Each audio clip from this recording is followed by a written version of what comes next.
Minnie, thank you very much for joining us at NBR today from home. So tell me about the big ideas behind your new Centre of Possibility at AUT and how it will tie in with the B Lab. So the purpose of the centre is to position Aotearoa, New Zealand, as the global centre of accessibility, leadership, design and innovation for the 21st century. So what do I mean by that? Well, 25% of the population today lives with some kind of disability or access need. And by the time we're 65, that's 50% of the population. So globally, we're talking about more than 2 billion people worldwide, more than the population of China, if you want to think about it in those terms, live with some kind of a disability or access need. Yet, how are we as a society really meeting the needs of that community? And not just meeting the needs, but actually creating a world where the talents, the abilities, the leadership, the problem-solving skills of all those people can be truly realised. And so we set up the centre because we felt that it was time that we, I guess, challenged ourselves and society to get away from a lot of the dominant, very conventional deficit mindsets that can override the disability community and its talent, and actually invite in a new framework, what we are terming the possibility lens or the possibility framework, which is a future-focused framework about designing and innovating for the current world we live in and the world that's coming towards us.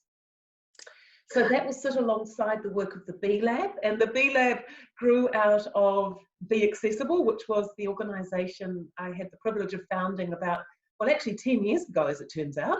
It's our 10th anniversary.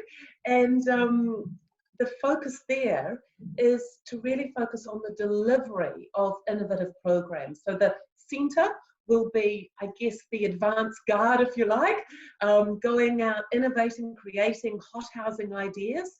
The lab's role is then to take those ideas, breathe life into them, scale them and deliver them. And of course, that requires as much innovation as the actual creation or catalysing of the ideas in the first place. So we're sister organisations that have a very symbiotic relationship. Can you give me some examples of some of the achievements that B Lab has made in its 10 years? So B Lab, as I said, focuses on delivering outstanding programs. And well, we think they're outstanding anyway. So I'm not entirely impartial, however. And so the first program we created was a leadership program called Be Leadership. And the idea there was to truly invest in the leadership, skills and ability and talent of people living with some kind of disability or access needs. Now, I myself am partially blind, and I found it that I just never had or it took a long time before I had the opportunity to have leadership investment made to me, if you like, or in whatever the expression would be there. I didn't have access, I guess. And so one of the things I was really clear on is that we really needed to create a program to invest in the leadership of this incredibly talented group of people who are often not immediately thought of necessarily as leaders.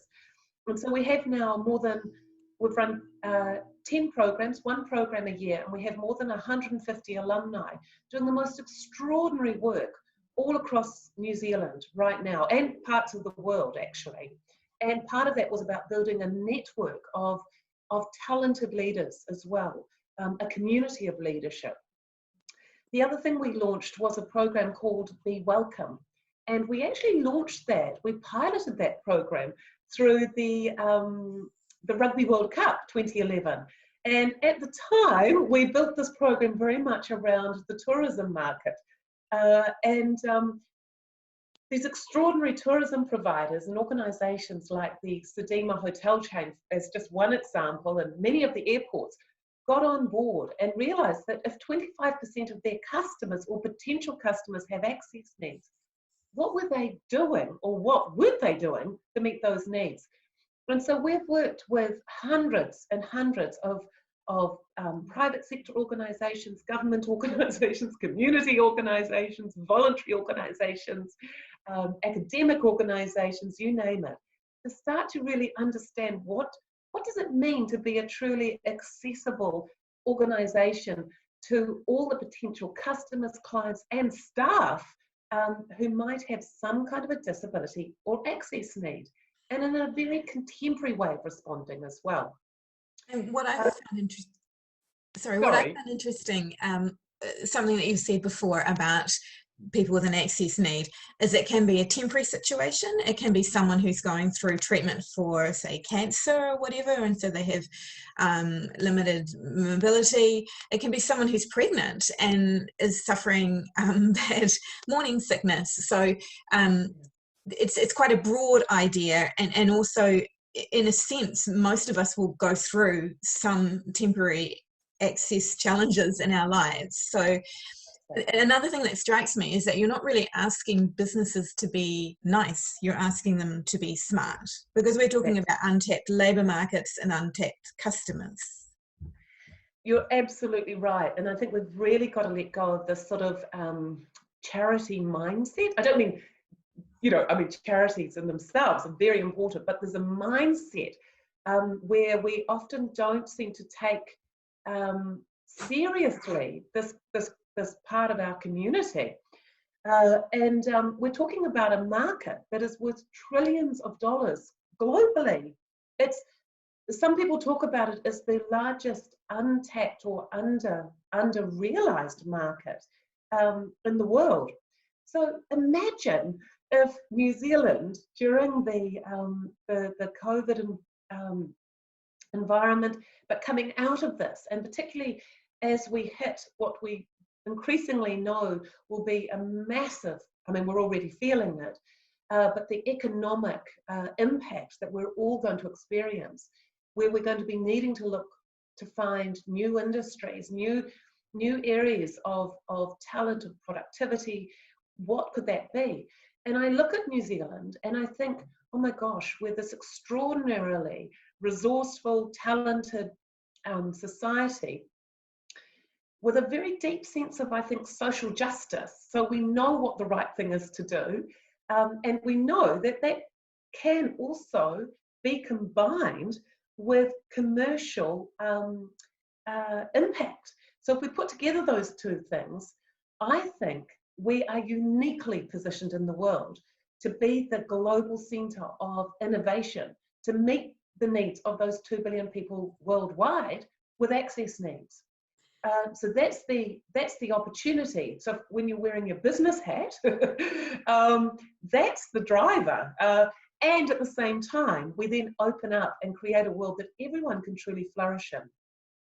Is there a risk, though, as we do come out of this kind of lockdown pandemic stage, that some businesses and councils and whatever will consider the accessibility, designing and accessibility to be a nice to have, an extra that you can trim because we're all in lean times? Is there a danger? Are you worried about slipping back on the gains that we've made? I'm hugely worried about slipping back. I think it would be absolutely irresponsible and just totally outrageous for particularly government, local government, to not take this opportunity to progress and move forward. What happened after the Christchurch earthquake is that a lot of people actually thought, what an incredible opportunity to rebuild a fully accessible Christchurch. Now, the access community down there has had to struggle so hard just to maintain, in many instances, the minimum standards. And so I think whilst we could see the opportunity to advance, I think there's a very real need right now to actually shore up the fact that we don't actually go backwards. And throughout history, people with access needs are often, last on, first off. So even if we just think about it in terms of employment, people with disability or access needs are already, before this happened, the most underemployed of any group in our society. So I'm really deeply concerned about what's going to happen to this group, this important, valuable, talented group in our society, as we go through COVID and we start to emerge, whatever state that looks like, that people with access needs get left out. Because one thing that we know to be true is if accessibility is not actively, intentionally built in to our policy, our legislation, our design, our employment, our approach to leadership, it's actually designed out. The default setting is an inaccessible setting. It's not a neutral setting. And so we can't leave it to chance. And that's another reason why we created the Centre of Possibility. Both the B Lab and the Centre are there and available for government, for business, for anyone to come to and say, we know this is important. We don't necessarily know how to do it, so help us work it out. We're not expecting everyone to necessarily have the answers. And I think one of the things we've found with COVID is that none of us have been through this experience before. So we have to innovate together. But let's not, I guess it's very easy to move into a fear mindset, which is often a less generative, less generous. It often means we go into a very conservative mind state, as opposed to how do we feel the fear and the anxiety because it's present and real, and say, okay, what could we now be doing that's different or better? So right now I see in the news these examples of what government's going to be doing in terms of prioritising these shovel-ready projects. There is no excuse for those construction projects to be anything other than 100% accessible. There is no excuse. So that's the opportunity. I look at all the supermarkets right now and I think, and the food industry, which is probably one of the growth industry, you know, right now we all need to eat. So I guess I have a challenge actually to the food sector right now to contact us and say, well, how could we actually ensure that food, good food, is actually getting to the people who need it right now? Are you referring to the fact that not everyone has access to computer, to Wi-Fi, not everyone is physically able to go out and shop? Are these the kind of access needs that you're referring to? Completely. I am partially blind, I live alone, and I have had a nightmare trying to get access to food.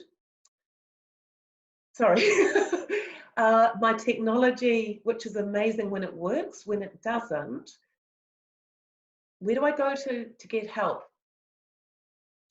So these aren't, sorry,